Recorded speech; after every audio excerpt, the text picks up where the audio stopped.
ما نكذبش عليكم الاخوان، حاليا كنتفرج في المقابله ديال جنوب افريقيا والكونغو الديمقراطيه، فتنقول كيفاش هاد الفروق هادي تعادلنا مع وحده فيهم وخسرنا مع وحده بجوج.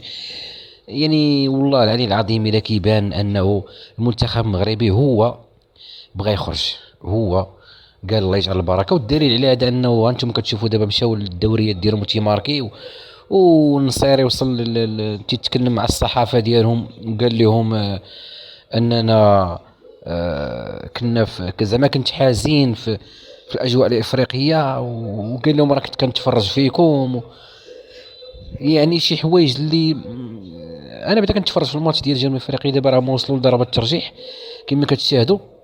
حاليا دابا التعادل بعد ما ضيع مبيمبا وضيع داك مبيمبا ديالهم اللي تيقول لك اللي تسبب في انه يخرج ويد الركراكي من مقابله ما كانش حاضر فيها، وتسبب انه يخرج الدراري من التركيز ديالهم على المقابلات. فانا كن اتعجب يعني مني منكم اتعجب على هذه الواقعه اللي كتوقع، على ان فرقه دابا اللي تفرج في جنوب افريقيا والكونغو الديمقراطيه فرقه عاديه كتخرج تلعب كره معاك كتهذا، كيفاش تعادلنا مع الاولى وكيفاش خسرنا مع الثانيه.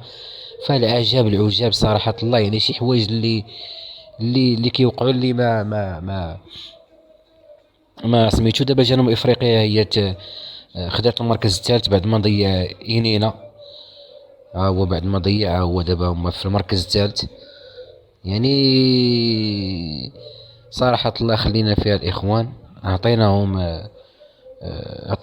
أنهم يوصلوا هذه المرتبة هذه صراحة الله.